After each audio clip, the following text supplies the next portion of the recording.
Salutations, everyone. Welcome back to Victoria 3. I'm Lord Forwind. This is a video on the new changes that were put out in the 1.2 patch. It's slightly late. The patch came out earlier this week, but people have been pestering me to do a video on it. I guess they don't like patch notes. So anyway, we'll get into it. I'll try to show you some of the features and discuss the ones that I think are the most important. And I'll also try and timestamp stuff so you can jump to what you're interested in. So let's get started with one of the biggest changes here, autonomous investment. So this is a feature that was in Victoria 2 to a fairly large degree, and it's making its reappearance here in Victoria 3, although it is very different. So in this one, you have a investment pool has been added, which is a chunk of money that various interest groups in your land pull together to invest in new businesses. You can turn it off in the sense that you make it directly controlled. If that is done, you control it all yourself through the government, or you can put it on autonomous, where it will be used to fund private constructions based off countries' laws. Now, there are several laws that affect that, and I'll try and hit on them as we go forward. For now, though, know that you can, in fact, change this to turn it off if you preferred the old way of Victoria 3 was at launch, or if you want a little bit of Victoria 2, you can do this. However, it is not the same feature, so let's get into that. Okay, here we are as the Great Qing. I'm going to use them as example because not only do they have all this new features, but there are some other mechanics related to them. So if we are to look at our construction pool, right now there's a new tab here that will allow you to see private versus government constructions. Now, I'm going to just start this up here just for a couple days so you can see. So private constructions are taking place here. Now, you'll notice I have 17 construction. Out of this, I have a private construction allowance of 25 because I have traditionalism, the law. So all the various economic laws there have different percentages of this.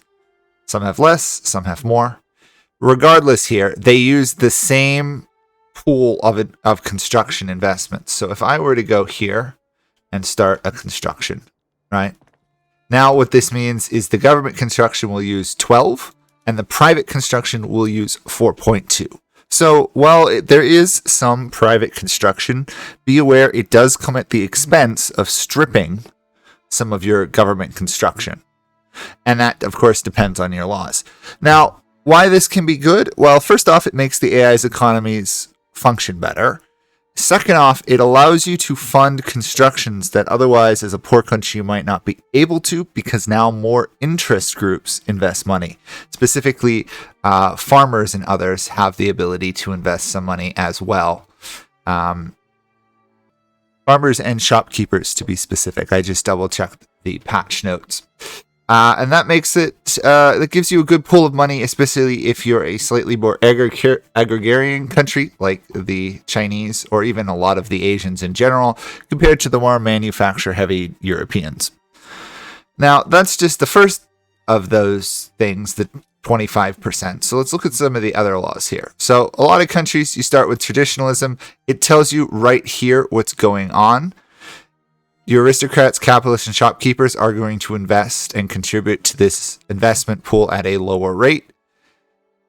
This is quite useful, but it gets better as you go along. So at the beginning, you're mainly going to get farmers and shopkeepers, less aristocrats and nobles. But if you were to change to interventionism, there is no penalty anymore, which is basically a boost. I almost wish they put it all back to traditionalism, but whatever. This one, you get 50%. That means out of the 17 for building, half would go to private, half to construction. Now, be aware that swapping the law can cripple your construction because you'll be halving it in this case. Well, not halving it. You'll be losing a fourth more. So just be aware that sometimes you may not want to do this. In fact, as a pretty good player at the game, I almost prefer to have it off, just so I can manage that. You still get the investment pool, but the private construction doesn't take place. The next one, agrarianism. This is the first one. Again, 50% construction, but it's the first one where your aristocrats now contribute more. Farmers even contribute more, but capitalists contribute less. There's also a new production method, which we will get into later on. Now you got laissez-faire, 75%. This means you're not barely going to be able to construct anything for the government, which means the government should stay out of making money I want to repeat that. At the higher levels of government allocation, the government should stay out of making money. Instead, the government needs to focus on either improving construction, building military buildings, or other infrastructure buildings, which the private capitalists do not do, specifically barracks, docks, stuff like that. They will focus on making money. Sometimes they'll do infrastructure and stuff, but by and large, you're going to have to spend your government money on building up the government buildings rather than the public buildings. Government administration, for example. Now, the cool part here, laissez-faire, is, of course, it's had some other stuff. This is the law that allows you to downsize private non-government buildings. For example, you can manage your economy. This disallows it, so the other ones you can. Sorry, I said that wrong. Capitalist shopkeepers contribute more. As you develop more of a functioning, higher manufacturing, trading country, this will become, of course, more important as your shopkeepers and your capitalists have more money to work with. Therefore, their contribution will be greater. Further down here, you got cooperative ownership, starting to get into sort of like the almost communist type area of things.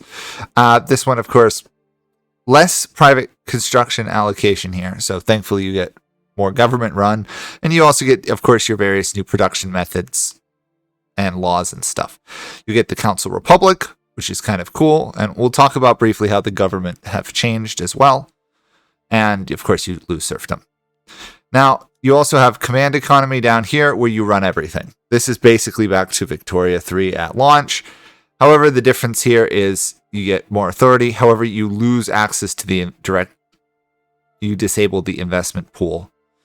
So you seize all the funds in the investment pool, and any private constructions become government constructions.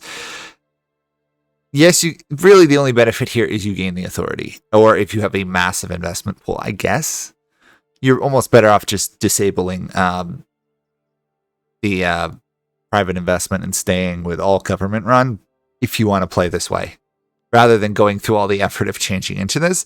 I do recommend you try out the private government construction. It's kind of a nice feature. It allowed me playing at least one game as the Qing and Russia to some degree let my economy run itself while I focused on, first off, making tons of money, and second off, fighting wars and managing everything. It did a fairly decent job. I was relatively impressed, if that makes sense. And while we're on the matter of government public stuff, there is a new feature for the ownership. You now have government run here, where government gains shares, and it will make money or lose money based off the profitability or not of the building. It's kind of cool how that works. And then, of course, you've got your work cooperative, which is the workforce ownership shares. The ownership shares are kind of, I'll just pop that up there in case you guys want to read it. But if you're running your economy really well and all your buildings are making money, as the government, you can make a lot of money, specifically if you control a monopoly. I had a lot of fun putting my opium production completely under government control and making tons of money from that as China at some point. Speaking of a side here, opium is no longer required for the first level of the first aid tech under, the army here. It used to be required for the first aid. Now it's liquor and fabric, which should ease a lot of the pain of needing opium for European countries. It's only required for field hospitals, which makes sense. It's not like the Europeans had massive amounts of opium, yet they did have battlefield medicine. So that was something I always disagreed with. It's great to see that change. Be aware you still need it for the higher levels, but you can get by without it. Okay, well, there is another thing here we're going to talk about briefly, which is the changes to colonization. So the colonization used to be you could colonize virtually anywhere in the world. It has now changed so that unless you have a claim in the area, you cannot colonize in that. What that means is you will not see Russia colonizing the northern part of Hokkaido from Japan, because Japan is the only one that has a claim on that area. Which is quite nice to see because it has got claims here. Japanese shogunate. You go over here. Russia can colonize Sakhalin, but can't colonize in Hokkaido. That should manage some of the problems where you had weird colonization stuff. Be aware, though, it does not fully stop all the colonization problems, but it should hopefully control some of the weird wonky border issues. Also, companies that annex others, mainly Hudson Bay or Australia, can also get the claims of the nations they integrate or annex or whatever. So that means you should see stuff like down here claims Western Australia. You'll see New South Wales eventually take over that claim and colonize. Now, positive of that, it makes the world look a little bit more manageable and historical. The downsides of that is you can't do any of the fun sniping plays, gain a single province in Australia here, steal all their gold resources and then go on to conquer it, or as Russia gain northern Japan and then easily invade. Sadly, not possible anymore unless you have a claim there, which is kind of cool, but it does limit some of the options. I'm not sure I'm the biggest fan of it, although it does make the borders more historically accurate. On that same topic, it used to be very possible for specifically nations like the Americas here, who got into fights with the Great Sioux a lot over their colonization. They could very rapidly annex all this land by beating them in a war. That has now changed, so that you get a claim that speeds up your colonization in the area for 5 years.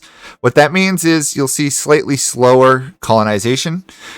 On the other hand, you will also see more claims and more accurate, historically accurate expansions where all of a sudden you don't have, say, France suddenly take over all this land in 5 years because they got a lot of native uprisings. Speaking of which, if you played in the beta patch, the native uprising strength has been weakened, so natives can no longer fight on level with European heavily trained infantry units.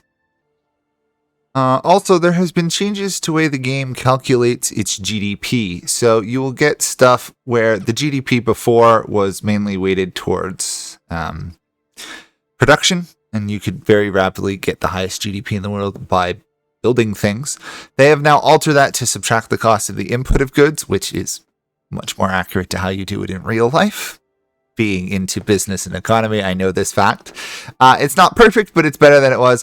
What this does mean is nations like the Qing in particular and India, economies will look a lot larger on the global scale because their agrarian societies will actually contribute more to the GDP. Well, actually, they'll contribute the same amount, but manufacturing will contribute somewhat less, if that makes sense. So it'll look like they've got bigger ones, even though it didn't change that much. It's a nice change. It's specifically since it starts to affect your rank and power through prestige and stuff, gross domestic product. It will make it slightly easier for agrarian societies to not fall massively behind others. Russia, cough, cough, who I've seen fall from great power several times, who's a little bit more agrarian than the other Europeans manufacturers. And while there are new events and stuff pertaining to the Great Qing and Russia, mainly border conflicts and other stuff, the only one, I'm not going to play a full through game for you guys to show you that. I'll let you guys have fun with that. But the Heavenly Kingdom event that fires for the Great Qing at some point, unless you manage to, prevent these from firing, has a new event chain, more events, historical people, and a new government if you take it, which was a complaint of other people because it should not have the same government as the king. So I greatly appreciate that nice change. It's worth playing through them and Russia at least once just to see all the events. Otherwise, you'll see probably, in my opinion, larger revolts in China. I think they destabilize China in other ways as well. But India and China now will fracture differently. They also reworked their collapses, which is really nice to see because they were way too stable. Okay, other things to discuss. Trade changes to trade. So first off, you'll notice that some of these features here are now different. They reworked some of the interfaces and calculations. They also changed how profitable trade routes are by altering the... Well, I'll read you the details from the patch notes because they do it very well. Trade using market price rather than a computed difference between pre- and post-trade prices. Trade routes can no longer be profitable unless the price is lower in the exporting market than the importing market. Basically, they tried to make it more like how real trade works. Whereas before, you could have a more expensive product, but you could still sell it in a foreign market and make money. And now it's the other way around, where it has to be cheaper in your market to sell in another. Historically, right now, China is a large producer of cheap goods to the US and a lot of other places, and they make money selling it in the US because it's cheap. Basically, they tried to bring the economy into line with that. However, trade routes now can be created over land as well, which is kind of interesting. For example, let's see if we can send something to the Russians here. Russia. So if we create some of this, now if we go back and we look at the actual trade route here, it is not using convoys here because there's a land trade capacity has been added. Basically, you no longer need convoys to trade with countries that border yours unless you're sending a ton of goods. So in this case, we have 120 we can do. If we go over that 120 goods, then we need to use convoys.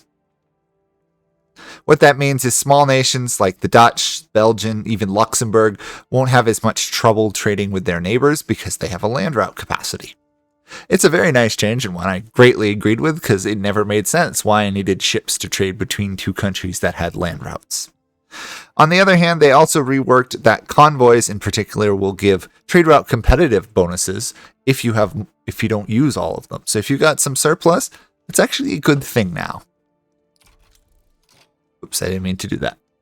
Okay, on other news, if you were used to the Asians and Europeans having absolutely massive amounts of agrarian lands, China still does, you'll notice that there has been a rework of that. In fact, a lot of arable land has been added to the US and other areas here to make it look more historically accurate. For example, the Great Plains of the US actually are good at farming and trading. It was a little weird for places like Oklahoma and Kansas to have significantly less arable land than some nations in Europe in the mountains. Like, I believe at one point I noted that southern France here, which according to the map has plenty of mountains, or even Switzerland, had more agrarian land than some of the American heartland, which is known for its farms. Also applies for other areas here, like in Brazil. Some of these lands out here now have actual capacity, as well as the minor South American nations. Still not tons. If you get into small areas here, like Paraguay, they still have a large amount. But as you get further into the mountains, up here, you'll notice you get down to a much more reasonable level. So just be aware that arable land has drastically shifted in the game. So if you were used to building an agrarian powerhouse in Europe, I know you weren't because you were into manufacturing, you'll notice that you'll have slightly less arable land. Okay, another change, which I wasn't going to mention because, well, it's not very important, but it's something I greatly appreciate. Previously, if you colonized in Africa, usually you would eventually get a colonial aggression event where one of your neighbors and you would go and have problems over the claims. That would fire, I think I did a Dutch game and it fired 15 times in one game. It has been reduced so it doesn't happen as much, thankfully. So just be aware that if you were relying on that to get claims and cores type stuff on your neighbor's lands, you probably won't see it as much. It can happen, but the developers thankfully reduced it. I had one event fire in Japan and it was weird. So I'm glad that's no longer a thing. Combined with the other colonization stuff should make the colonial game a little bit less RNG based.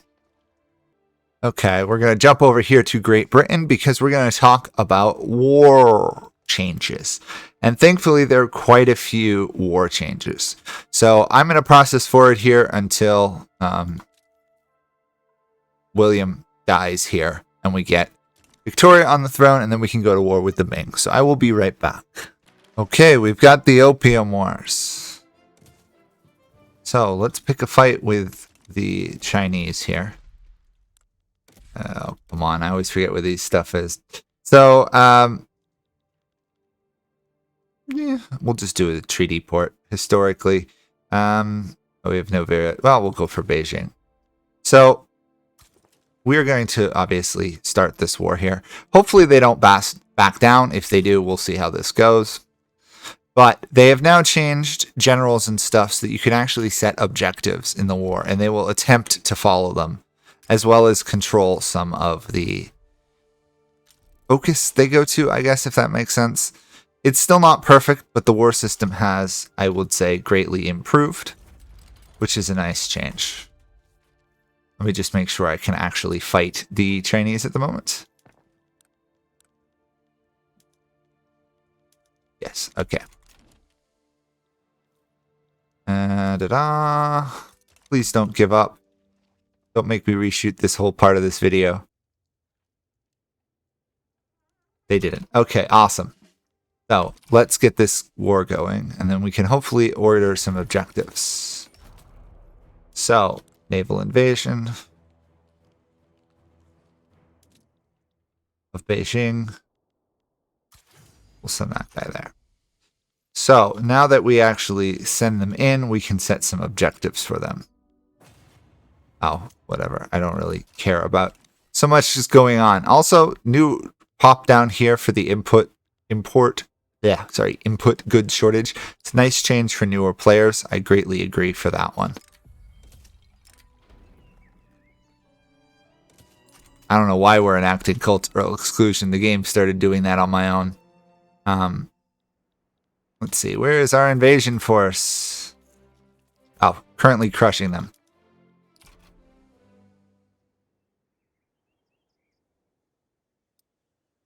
Also, they've reworked this so you get more information about what troops are, how they're functioning, offense, defense, morale.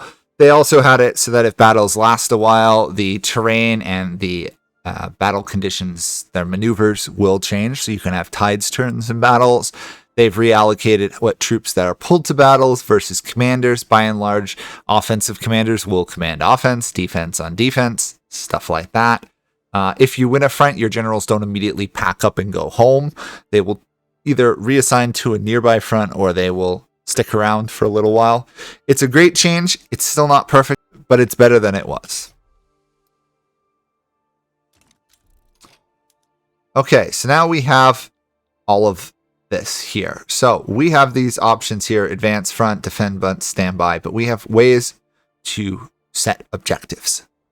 So you have this button here, designate strategic objective, and it allows you to target specific areas. Since our war goal is to take a trade port in Beijing, we're going to say Beijing is a strategic objective. Then we could theoretically send another one. However, we've limited that. But if we wanted them to go over here, we could order them to start moving that way. What this does mean is you should no longer have very, very dumb situations. Burma, in particular, is particularly notorious for this, where you could have your troops swarm up here, go all the way to the north of Kachin, whereas this area out here, the Shan states they own, would stay virtually unattacked, and then it was quite easy as a Burma player to sneak out and surround an entire army and basically wipe them and starve them out. That has now changed. It is a very nice change. It takes place under the military lens army tab. And what it means is you can say, go for this goal, and your generals, to some degree, will head more towards it. It's not foolproof. It's not the world's greatest thing in the world, but it does add an additional level of, I want you to go here and take this area before going elsewhere, that the game was lacking. Specifically, if you're doing whole state capture, it was quite possible for your troops to leave a single area, an entire state captured, until they had captured literally everything else in the area. I had that happen with China. I gave an objective for Beijing, and I think I got most of Manchuria and Urga up here before I actually captured the end of Beijing. So it's not great. Make sure you use it though. Should manage your wars a little bit better. Also, while we're on the subject of military, when you recruit a general, for example, you now pick between 3 rather than 2 for the admirals as well. What this means is you should be able to control who you end up with a little bit better rather than picking between Tweedledum and Tweedledee. Now you get to pick Alice. Forgive my references. Anyhow, the other thing that has changed drastically is politics, but let's finish off military as well before we get there. So there's 2 more things we need to talk about. First off, battles. So previously, when you were in a battle, and we'll get into this right here, If for some reason you brought additional troops to the front, it was possible for them to join the battle while it was ongoing. And what this meant is you could run across the very annoying situation of what was deemed basically endless battles, where both sides had so much manpower reserves, the battle would just go on pretty much indefinitely unless one side gained a sudden better tech lead or something else. That has now been changed. Once a battle starts, the people in it are relatively fixed, and that doesn't change until a new battle starts. No reinforcements, basically. I like the change. I think it's a good change. I ran across it a couple times fighting Russia and China before, and it was a pain.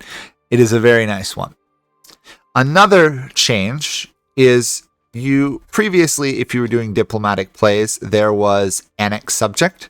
You couldn't do it on some because you had too good of a relationship with the subject. You had to offend them, destroy relations. That is now no longer the case. You can do it even with good relations. What that might mean, for example, is if you are playing Russia and you want to annex Hohenzollern, you no longer have to ruin your relationships with them to pull them under your sway, which always bothered me when I played as Prussia. So those are the two other major change. Let's swap over to laws and politics, which we touched on briefly with the manufacturing, but we're going to go over a bit more now. So one of the biggest changes is political parties. So you now have this government legitimacy, which to some degree you kind of already had, but having high legitimacy gives you bonuses towards how fast you enact things, and you gain loyalists monthly, which is very nice. Even if your people are unhappy in other ways, having high legitimacy will give you loyalists. So, for example, the Chinese, the Qing, the king, however you want to say it, they have special bonuses to having the head of government being your emperor, and it will usually keep your legitimacy very high. This means specifically nations like that, or India or Russia, where they have mass populations and they can very quickly amass large amounts of radicals. Now they can amass roughly the same size of loyalists just by having a stable government. So monarchies should be slightly more stable and have more loyalists than before, whereas republics will struggle with it a little bit more because your legitimacy is derived from your government and also your voting power of the government. So elections actually matter a bit more in democracies, as well as shifting around your political party. So for example, right now we have a very unaccepted government here under Queen Victoria. The Whigs and the intelligentsia are managing it.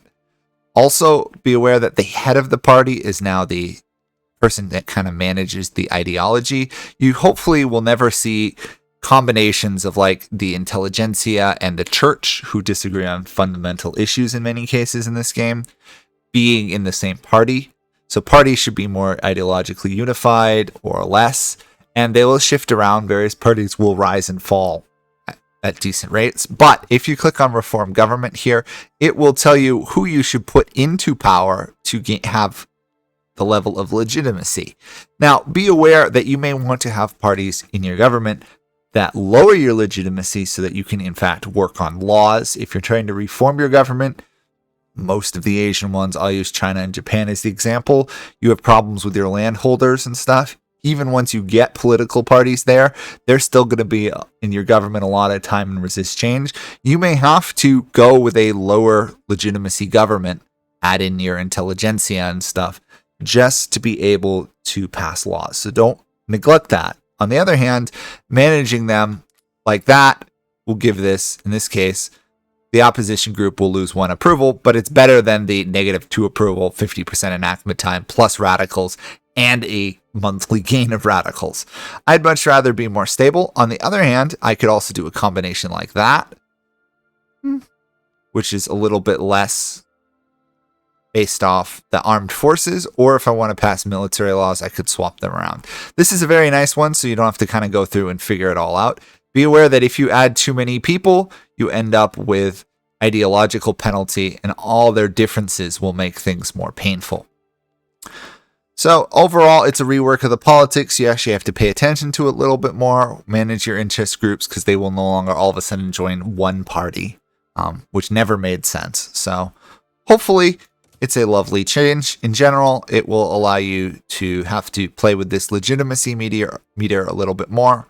I recommend you try and stay at 75 or above. However, the 50 to 75 isn't bad. Desperately avoid the illegitimate and unaccepted governments. The radical gain is very, very painful. Oh, I just realized I did forget to talk upon one military thing, which involves war exhaustion and battles.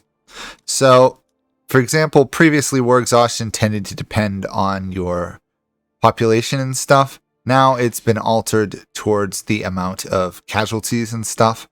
So it should mean, even though, say, the Ming here are have a much larger military than me, they will take more from losing battles and losing more troops, because they've lost 100% here, whereas if we wander over to mine, they've lost 0% of the battles, so this number is considerably reduced, which should mean larger countries do not have an inherent war support benefit that they had previously. Let's see, I think that's most things. Well, there are a couple other general things. Some countries, Japan in particular, and Australia, start with colonial resettlement so they can finish colonizing. Nations in a custom union also gain their own trade centers. Previously, Britain seemed to have all of them. Now, various smaller countries in the custom union will also have trade centers, which gives them, in general, some more money. You can now take treaty ports from isolationist countries, so Japan in particular. You can, in fact, trade with them if you do hold a treaty port, which is nice, because historically that should have happened. Italian German flags are different based off what country you form them with. Try forming it as the Pope, Italy. It's quite exciting. You also have various other changes to the U.S. Civil War. Slave states will join the Confederacy if it happens. The North will gain the ability to take over the South, but the South will not gain the same ability to take all the North. Stuff like that. Various people who are slavers will join the succeeding Confederacy, or, well, whatever state succeeded in the American Civil War. But slavers will stay on the slaver side. Freeholders will stay on the free one. In general, it's a much better balance there. I think it's a great change. When you level up buildings, it will factor into economy of scale, into whether the next level is profitable, which is a very nice change because it's desperately something you have to calculate with. Vineyards are more productive, so nations with them will gain some reason to produce wine and other stuff, which is nice for nations like France and Italy, who historically did produce a fair amount of wine. Let's see, what other major things you got to be aware of? The Pacific Islands now have severe malaria, which means you can't colonize them as easily. Previously, colonizing the Pacific Islands was one of those things you could do if you couldn't get to Africa quickly and was nice amounts of land. Now, less useful. I think it's a good change overall. There could be more. If you play Japan, if you defeat the Shogunate in a civil war, you'll automatically complete the Meiji Restoration. You don't have to complete the other ones, which is a good one because a lot of people hit that one. Trade routes will now change their size based off if they're productive or not. Same thing for buildings. If it starts having a deficit and it's got a large workforce, it'll lay them off until it becomes somewhat more profitable again. If it becomes profitable, a higher workforce. Overall, your building should function a little bit more in, you can see economic crashes and rises a lot more often than you did before. India gained some bonuses to production. The Indus Valley and good soil gain bonuses to plantations. So India can actually do plantations. Whale stations and fishing stations have been slightly reworked. You can't build whale stations in areas where you can't get whales. Apparently that was a thing you could do before. Not that I know. Whaling stations also have a production method that produces meat, which is a nice change. Previously, they produced whale stuff. The intensive grazing ranches produce much less fertilizer, which is a huge change. So be very well aware of that fact. you definitely need to build fertilizer plants. Whereas before you could kind of get away with mass building cattle ranches. Now you actually need the fertilizer, which should also make the fertilizer factories a little bit more useful in game. Previously, you really needed them for their higher stuff rather than just producing fertilizer. So it's kind of cool.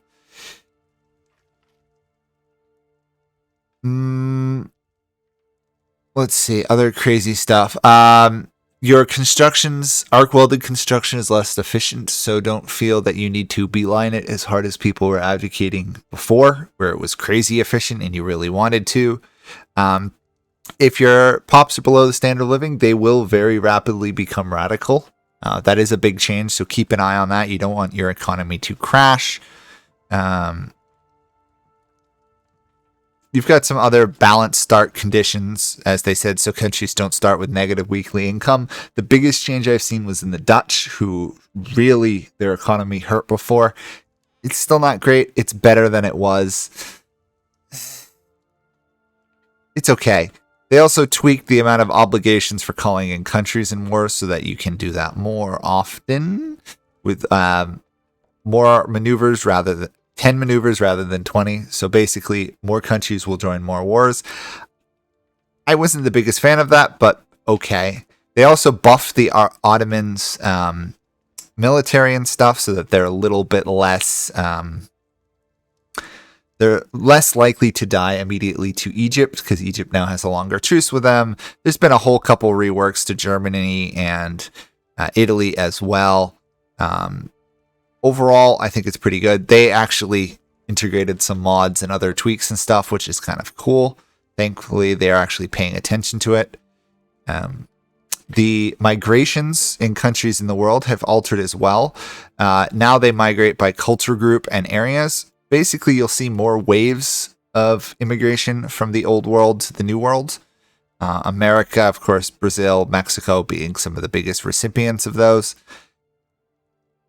They will migrate from their homelands. Previously, you could have weird roaming bands of people. Like sometimes you get migrations of the Polish from the Cape Colony because they had moved there and then they had moved on. Overall, they cleared up a lot of tweaks, and overall the game is a bit more where it should have been at launch, I guess.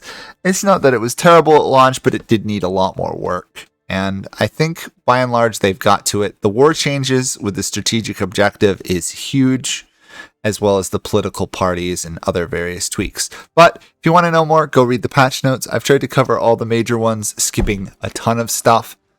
But be aware the AI is better than they were. So the game has gotten harder, and making money has been altered as well.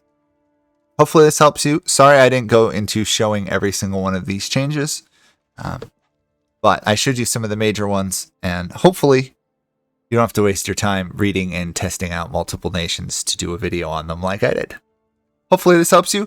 I'll probably try and get some other country guides done in the near future now that the game has gotten a bit better. Russia is a glaring absence from my guides right now. So we'll probably touch on that. And we might even hit Spain and Portugal soon. So see you guys all then. Bye for now.